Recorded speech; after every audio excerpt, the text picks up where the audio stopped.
যাদের উপরে যাকাত ফরজ হয়, যে ব্যক্তির উপর যাকাত ফরজ হলো, জানবেন ওই ব্যক্তি গরিবের কাছে ঋণী হয়ে গেল। কি হয়ে গেল? কথা বলে না, ঋণী হয়ে গেল। এখন ঋণ মুক্তর মাধ্যম যেটা, সেটার নাম কি? যাকাত। আমার ভাইয়েরা, এই যাকাত হলো গরিবের হক। কার হক? মাথা উঁচু করেন। এই যাকাত হলো গরিবের হক। রব্বুল আলামিন সূরা মাআরিজের 24 নম্বর আয়াতে বলেন, ওয়াল্লাযীনা ফি আমওয়ালিহিম হাক্কুম মা'লুম। আল্লাহ বলে, যাদের অর্থ সম্পদে নির্ধারিত হক আছে। এখন বলবেন, হুজুর কার হক আছে? রব্বুল আলামিন সূরা মাআরিজের 25 নম্বর আয়াতে বলেন, লিসাইলি ওয়াল মাহরুম। সায়েল যারা, কি বলেন তো? সায়েল যারা, অর্থাৎ যাচনাকারী, অভাবী, ক্ষুধার্ত, এই সমস্ত ব্যক্তি গরিবের কাছে কি? ধনীর কাছে কি? পাওনা। ধনীর কাছে যাকাত পরিমাণ সম্পদ যা আছে, এটা গরিবের হক। এটা যদি দিয়ে দেওয়া হয়, পৃথিবীর জমিনে কোনো গরিব ক্ষুধার্ত থাকবে না, সব পেট ভরা থাকবে, যদি সঠিকভাবে দেওয়া হয়। কিন্তু দেওয়া হয় না, কি বলে? দেওয়া হয় না। যে আল্লাহ সুবহানাহু ওয়া তাআলা আমাদেরকে রমাদানে উপস্থিত করে দিলেন, রোজা রাখা অবস্থায় একটি লম্বা দীর্ঘ সময় আল্লাহ পাকের একটা হুকুম পালনরত অবস্থায় আরেকটা সংক্ষিপ্ত সময়ের জন্য হুকুম পালনের জন্য উপস্থিত হয়েছে। তার মানে দুটা ফরজ হুকুম একসঙ্গে বর্তমান অবস্থান করতেছে। সুবহানাল্লাহ বলেন। আল্লাহ তাআলা কত সেকেন্ডের প্যাকেজ দিয়েছেন? কত সেকেন্ডের প্যাকেজ দিয়েছেন? বলেন, জোরে বলেন। 25,92,000 নাকি এই সেকেন্ডের প্যাকেজ আল্লাহ দিছেন। তো আমরা কি সেকেন্ডগুলো কাজে লাগাচ্ছি? কথা বলেন, বেফলে যেন না যায়। রাসূলুল্লাহ সাল্লাল্লাহু আলাইহি ওয়াসাল্লামের একটা কঠিন শক্ত হাদিস আছে, যে হাদিসটাতে সরাসরি জিবরিল আমিন এসে দোয়া করেছেন, আর ওই দোয়ার মধ্যে সিলমোহর মেরেছেন রাসূল সাল্লাল্লাহু আলাইহি ওয়াসাল্লাম। সে দোয়ার একটা হলো, যে ব্যক্তি রমাদান পেল, নিজের গুনাহ মাফ করাইতে পারলো না, ওই ব্যক্তি ধ্বংস হোক। এ কথা বলেছিলেন জিবরিল। আল্লাহর রাসূল বলেছেন আমিন। তার মানে কি, ওটাতে আরো কি হলো? মজবুত করা হলো। তাহলে রমাদান পাইলাম, গুনাহ যদি মাফ করাইতে না পারি, তাহলে কি হলো? তাহলে আমাদের গুনাহ মাফ করাইতে হবে, তাই না? যাই হোক, দীর্ঘ কয়েক জুমা আমরা রমাদান এবং কোরআন এ দুটোর উপরে আলোচনা শুনেছি, তাই না? আমাদের রোজা, আমাদের পূর্বে যারা আসছেন, যে আল্লাহ তাআলা বলছেন মিন ক্বাবলিকুম, তাদের যে রোজা, আমরা এটা কিছুটা হলেও পার্থক্য করতে পেরেছি। এবং রমাদান এবং কোরআন, রমাদানের সাথে কোরআনের কি সম্পর্ক, আর কোরআনের সাথে রমাদানের কি সম্পর্ক, এটাও আমরা আলোচনা শুনেছি। সূরা বাকারার 185 নম্বর আয়াত, 183 থেকে 185 নম্বর আয়াত পর্যন্ত আমি যেতে পেরেছি। তার মানে এই রমাদান রোজার জন্য পরিচিতি না, এই রমাদান কিসের জন্য পরিচিতি? কোরআনের জন্য। শাহরু রমাদান আল্লাযী উনজিলা ফীহিল কুরআন। এই রমাদান মাসে, রমাদান হলো ওই মাস যে মাসে আমি আল্লাহ কি করেছি? কোরআন নাজিল করেছি। তাহলে কোরআনের মাধ্যমে রমাদানের সম্মান কি? বৃদ্ধি পেয়েছে। এরপরে আল্লাহ তাআলা কোরআনের কিছু বর্ণনা দিয়েছেন, 4টা। কোরআন কি কি কাজ করে। এরপরে আল্লাহ তাআলা যে বলেছেন ফামান শাহিদা মিনকুমুশ শাহরা ফালিয়াসুম। এরপরে আমাদের রোজা আসলো, আল্লাহ বলেন অতএব তোমরা এই মাসে রোজা রাখো। কি করো বলেন? এই মাসে তোমরা রোজা রাখো। এরপরে যে কথাগুলো আসছে, এই রমাদান মাসে আরেকটা কাজ আছে। আল্লাহ তাআলা সে কাজটা বলেছেন। এরপরে যে কথাগুলো আসছে সম্পূর্ণ রোজার মাসআলাগত বিষয়। কিসের বিষয়? মাসআলাগত বিষয়। রোজা কেমনে আসলো, কি কারণে আসলো, কিভাবে আসলো, পূর্বের রোজা কেমন ছিল, আমাদের রোজা কেমন হচ্ছে, এই বিষয়গুলোর উপরে আলোচনা আসছে 186 নম্বর আয়াতে। 187 নম্বর আয়াতে আল্লাহ তাআলা আবার পুনরায় দোয়ার কথা বলেছেন। কিসের কথা? যে কথাটা আমি বলেছিলাম যে কোরআন যে পড়ে, কোরআন পড়া মানে আল্লাহ বান্দার সাথে কথা বলে। কোরআন পড়া মানে এই আল্লাহ বান্দার সাথে কথা বলতে যায়। মাঝখানে আল্লাহ রোজার কিছু মাসআলাগত বিষয় আলোচনা করছেন, তাফসীর বিষয় আলোচনা করছেন। রোজা কিভাবে শুরু হলো, কেমনে আসলো, কেন আসলো। এরপরে আল্লাহ তাআলা 187 নম্বর আয়াত সূরা বাকারার, এখানে আল্লাহ তাআলা দোয়ার কথা বলছেন। তাহলে শুরুতে পাইলাম কোরআন, মাঝখানে পাইলাম রোজা, শেষে পাইলাম কি? কথা বলেন না? শেষে পাইলাম দোয়া। যখন বান্দা দোয়া করে তখন বান্দা আল্লাহর সঙ্গে কথা বলে, আর বান্দা যখন কোরআন তেলাওয়াত করে আল্লাহ তখন বান্দার সাথে কথা বলে। তাহলে আল্লাহ বান্দার সাথে কথা বলে এর পরিচয় দিছেন, আর বান্দা আল্লাহর সাথে কিভাবে কথা বলবে এই পরিচয় আল্লাহ তুলে দিছেন। তাহলে আমাদের মোটামুটি রোজার বিষয় আমরা কিছুটা হলেও কি বুঝতে পারছি। আজকে আলোচনার বিষয় যাকাত, আর একটা ফরজ বিধান। কি বলেন তো? কি বিষয়? কি? যাকাত। এই যাকাতের মধ্যে আমি আপনার 5টা অধ্যায়। কয়টা? 1 নম্বরে যাকাত কি, আমরা যাকাতের পরিচয় জানব। যাকাত খায় না মাখে নাকি? এই যাকাতের পরিচয় আমরা জানব। যাকাত কাকে বলে? তাহলে 1 নম্বর কি? যাকাত কি। 2য় নম্বরে আপনার প্রশ্ন, যাকাত কেন? যাকাত কেন? 3য় নম্বরে যাকাত কে দিবে?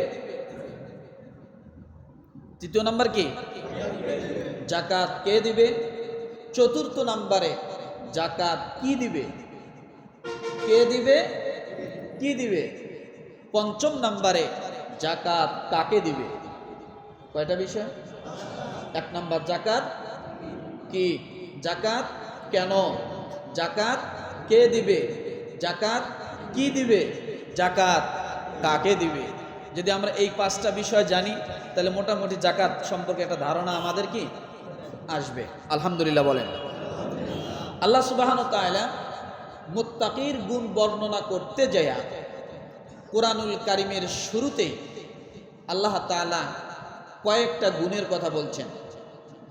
এই কয়েকটা গুণের ভিতর আল্লাহ তাআলা এই যাকাতকেও ঢুকাইয়া দিয়েছেন। সুবহানাল্লাহ বলেন। আমি এই জন্য সূরা বাকারার 3য় নম্বর আয়াতটা নিয়ে আসছি, যার কারণে এখান থেকে আমার আলোচনা শুরু হবে। দেখা যাক কোন পর্যায়ে যায় ইনশাআল্লাহ। ঠিক আছে? তাহলে যাকাত কি, এটার পরিচয় নাকি বলেন। আল্লাহ পাক রব্বুল আলামিন বলেন, আলিফ লাম মিম যালিকাল কিতাবু লা রাইবা ফীহি হুদাল লিল মুত্তাকিন আল্লাযীনা ইউমিনুনা বিল গায়বি ওয়া yuqimunas salata wa mimma razaqnahum yunfiqun। একসঙ্গে আলিফ লাম মিম যালিকাল কিতাবু লা রাইবা ফীহি। এই কিতাবের মধ্যে কোনো সন্দেহ নাই। কি সন্দেহ নাই? আলাপ আলোচনা কিছুই হলো না, কিছুই জানলাম না, বুঝলাম না, আমি কিসের সন্দেহ করব? আল্লাহ শুরুতেই বললেন, আগে পড়ো না, আগে থামো, আগে বোঝো। কি যে এই কোরআনের মধ্যে যতগুলো আলোচনা আসবে এর মধ্যে যা বলা আছে সবই ডাইরেক্টলি নিঃসন্দেহে, এটার মধ্যে কোনো সন্দেহযুক্ত কথা বলেন, কোনো সংশয়বাদিতা এখানে চলবে না। এজন্য আল্লাহ কোরআন পড়ার শুরুতেই আল্লাহ তাআলা ডিক্লার দিয়ে দিলেন, আলিফ লাম মিম যালিকাল কিতাবু লা রাইবা ফি, এটা ওই কিতাব যার মধ্যে কি নাই, সন্দেহ নাই। তাহলে সন্দেহ নাই এই কথা আল্লাহ শুরুতে বললেন। দ্বিতীয় নাম্বার আল্লাহ কি বললেন? হুদাল লিল মুত্তাকিন।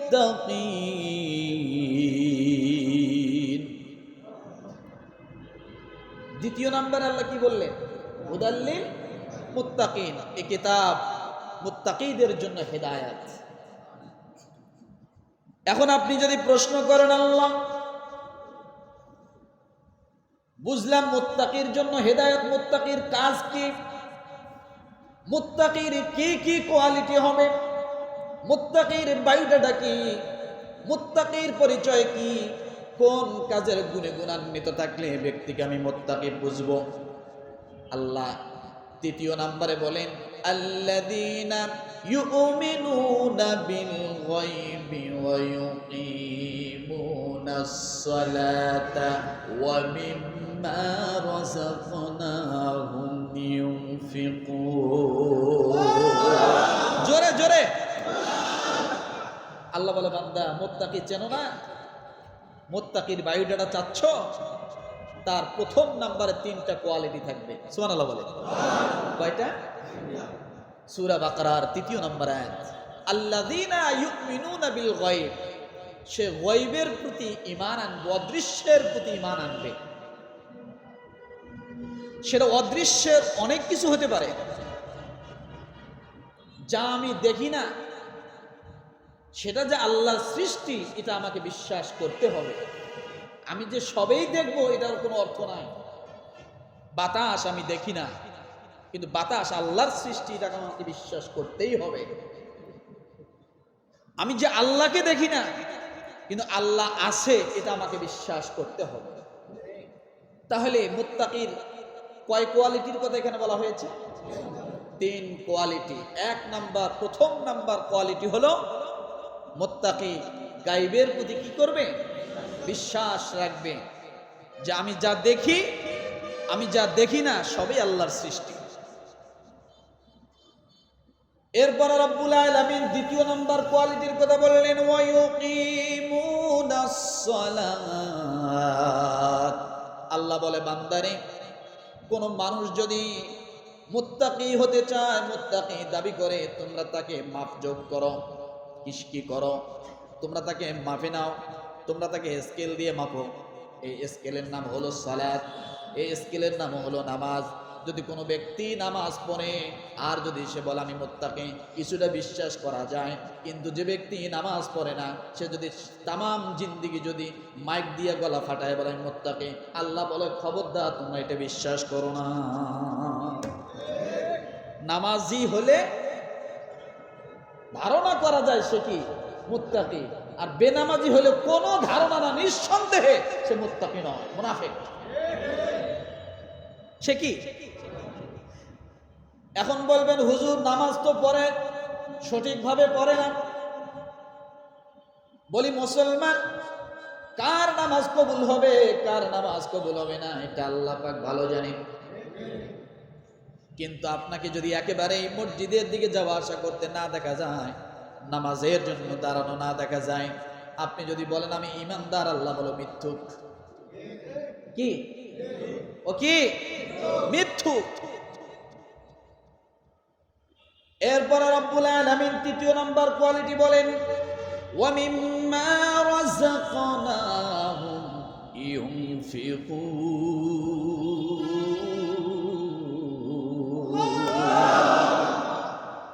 মুত্তাকির তৃতীয় নাম্বার কোয়ালিটিটা হলো, আমি আল্লাহ তাকে যে রিজিক দিয়েছি, এই রিজিক থেকে দান করবে, ব্যয় করবে। সোজা কথা, কি করবে? ব্যয় করবে। দানটা পরে নিয়ে আসি, ব্যয় করবে। তাহলে মুত্তাকির 1 নাম্বার গুণ কি? গায়বের প্রতি বিশ্বাস, অদৃশ্যের প্রতি বিশ্বাস। দ্বিতীয় নাম্বার গুণ হলো ব্যক্তি নামাজি হতে হবে, নামাজ প্রতিষ্ঠিত করবে। তৃতীয় নাম্বারে আল্লাহ বলেন, ওয়া মিম্মা রাযাকনাহুম ইউনফিকুন, আমি তাকে যা রিজিক দিয়েছি তা থেকে ব্যয় করবে। এই রিজিকের ব্যয়ের ব্যাখ্যাগুলো অনেক। রব্বুল আলামিন কুরআনুল কারীমে কয়েকটা শব্দ ব্যবহার করেছেন। এক নম্বরে ইউনফিকুন শব্দ আল্লাহ কোরআনুল কারিমে প্রায় 46 বার ব্যবহার করেছেন। কয়বার? ব্যয় শব্দটা ইউনফিকুন দ্বারা যে ব্যয় শব্দ ব্যবহার করা হয়েছে প্রায় 46 বার পুরো কোরআনুল কারিমে। ইউনফিকুন শব্দের অর্থ ব্যয় এবং দান। আবার রব্বুল আলামিন যাকাত শব্দ কোরআনুল কারিমে ব্যবহার করেছেন প্রায় 56 বার। কতবার? 56 বার আল্লাহ যাকাত শব্দ ব্যবহার করেছেন কোরআনে। এটাও দান পর্যায়, কিন্তু এটা ওই দান নয়, ইচ্ছাদিক দান নয়। অর্থাৎ যাকাত শব্দ যেখানে আসবে, যদি সম্পদের দিক থেকে যাকাত অর্থ নেওয়া হয় তাহলে এটা অবশ্যই বাধ্যতামূলক করা হবে, কারণ এটা একটা ফরজ ইবাদত। সব দান ফরজ না।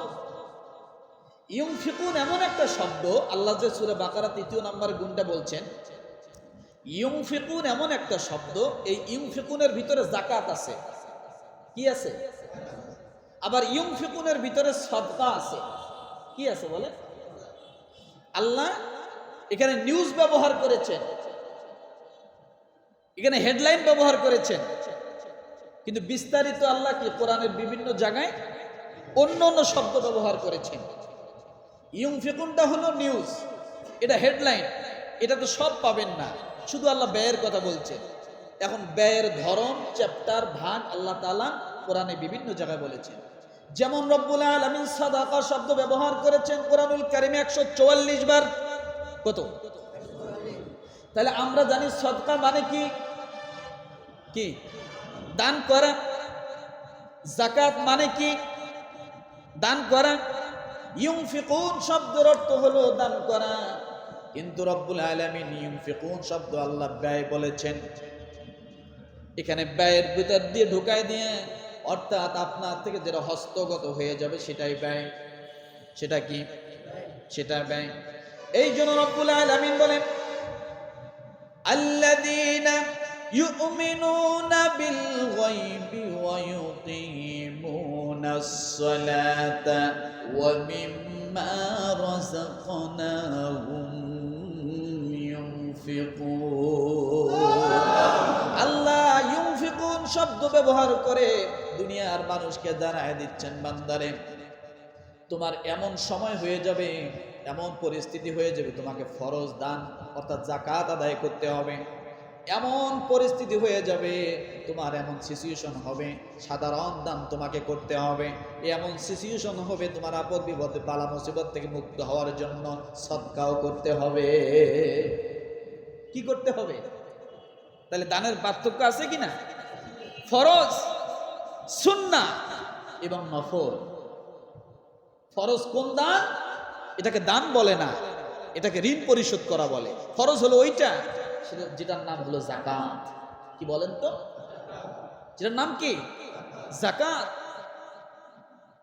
সুন্নাহ হলো ওইটা, ইউনফিকুন, বোঝার জন্য বলছি। আর নফল হলো ওইটা সাদাকা। আবার এই সাদাকাটা সুন্নায় মুআক্কাদায় চলে যায়, ওয়াজিব পর্যায়ে চলে যায়। আমরা কি বুঝতে পারছি? দান শুধু একটা শব্দ না, দান অনেকগুলো শব্দ বিভিন্ন জায়গায় ব্যবহৃত হয়েছে।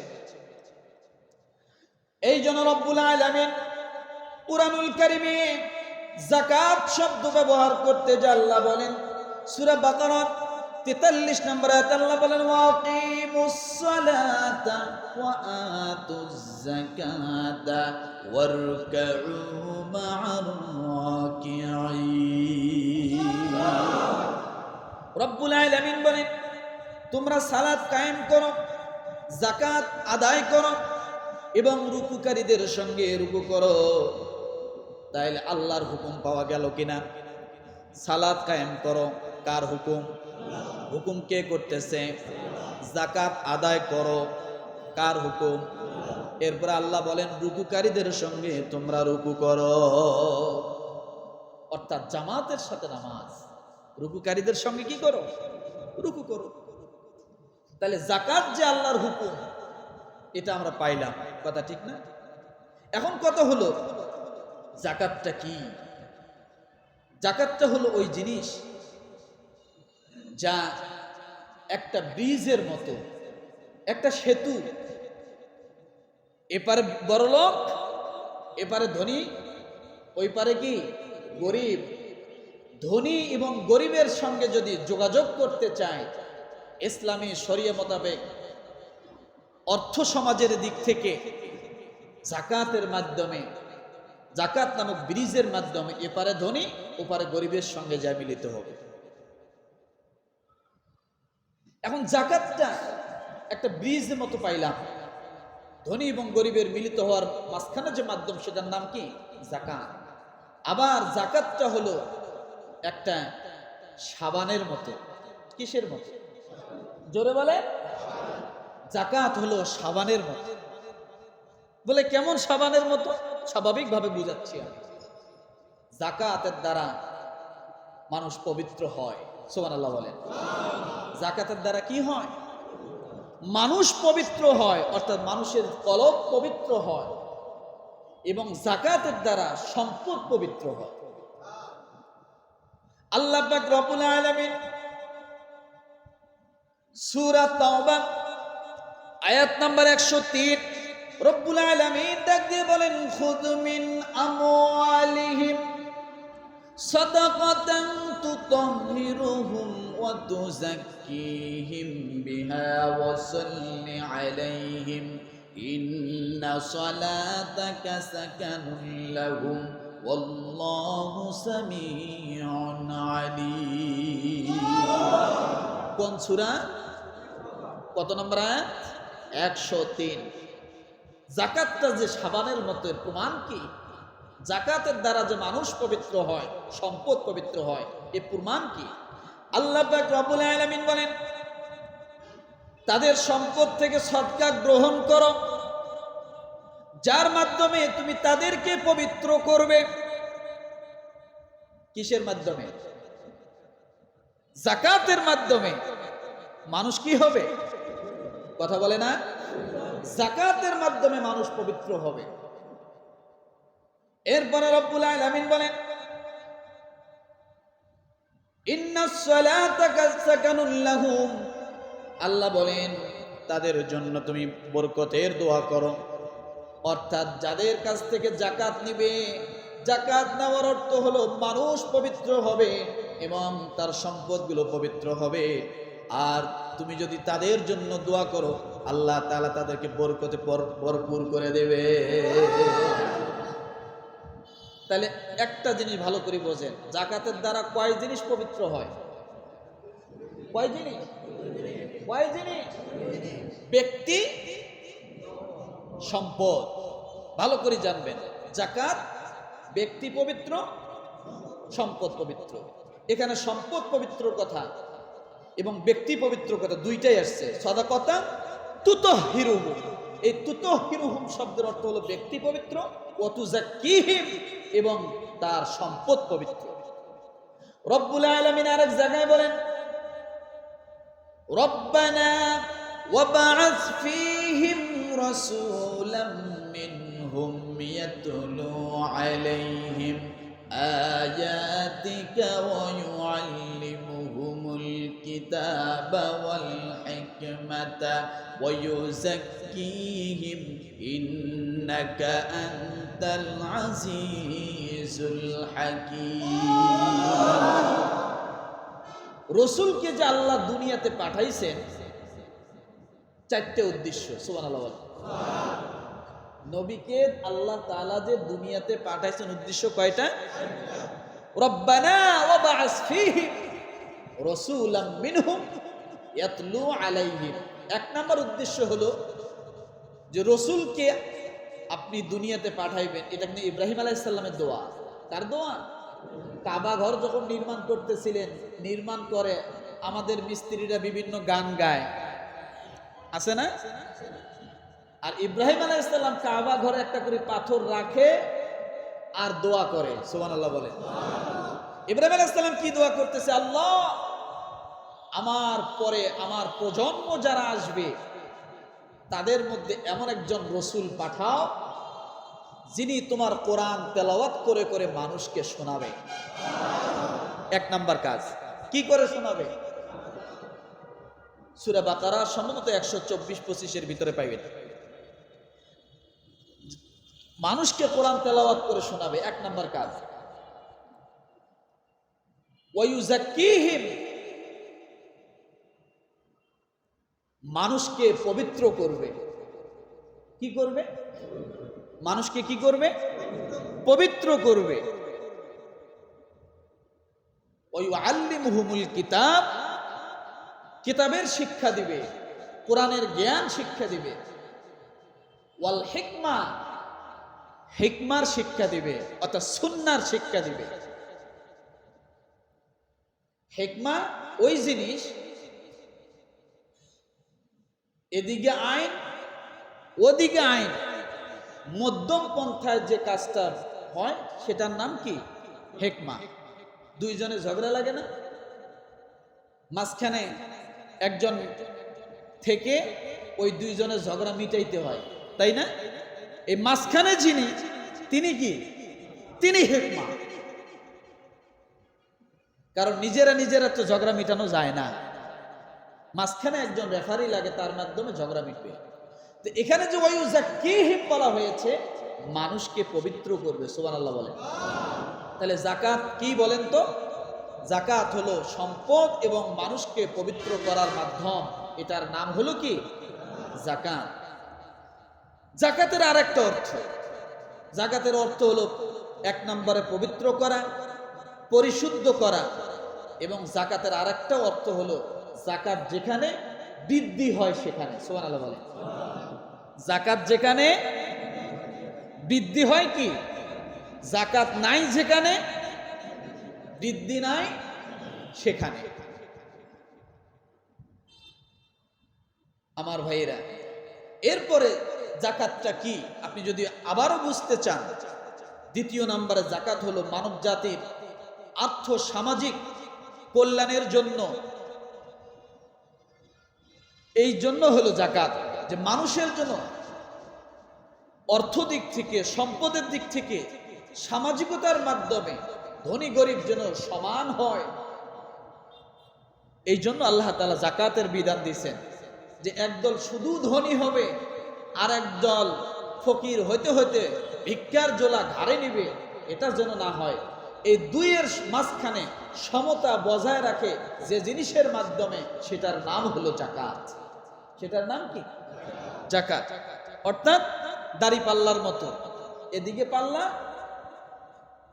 এদিকেও কি পাল্লা, মাঝখানে একটা কি, একটা ডান্ডি আছে না, এটাকে ধরে দুইটার সমতা বজায় রাখতে হয়। এরপরে বলা হয়েছে যাকাত শব্দের অর্থ কি? যাকাত একটি ব্রিজ, নৌকার মতো। এই যাকাতের মাধ্যমে ধনী এবং গরিবের সঙ্গে কি হয়?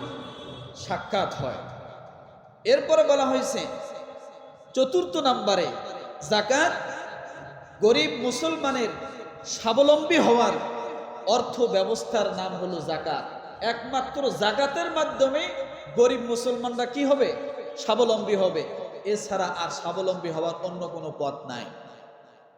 ভিন্ন যত পথ আছে সব শোষণ করে নেয়। কি নাই? সব শোষণ করে নেয়।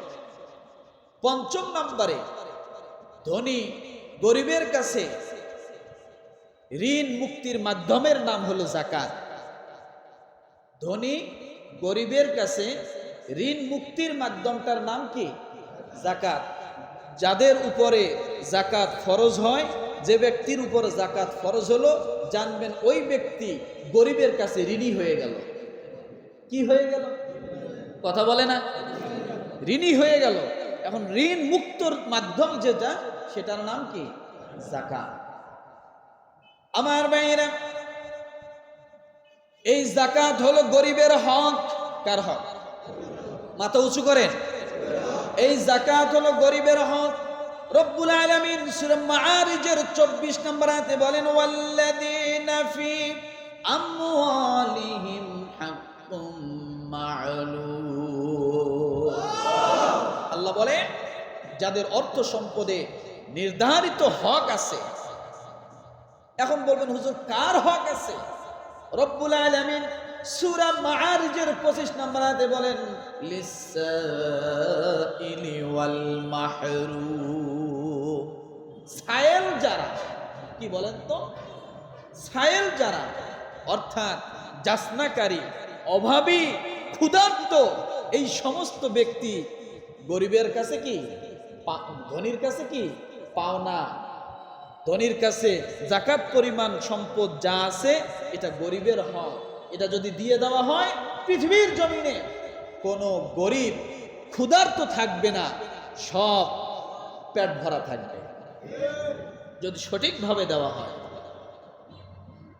কিন্তু দেওয়া হয় না, কি বলে, দেওয়া হয় না। আমার ভাইয়েরা এবার প্রশ্ন করবেন, হুজুর যাকাত কি শুধু আমাদের উপর চাপিয়ে দেওয়া হয়েছে নাকি? রব্বুল আলামিন তার প্রমাণ দিতেছেন।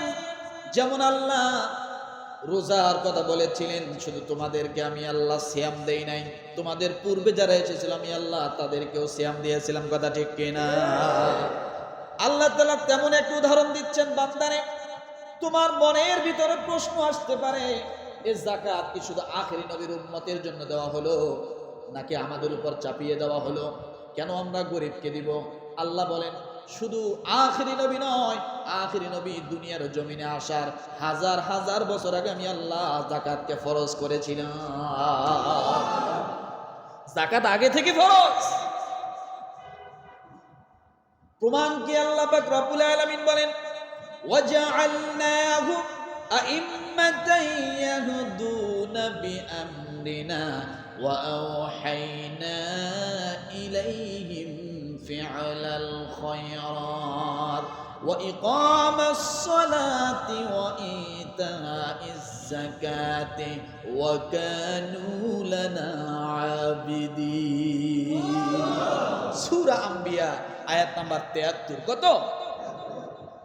ইব্রাহিম আলাইহিস সালাম তার সময়ও যাকাত ফরজ ছিল। সুবহানাল্লাহ বলেন।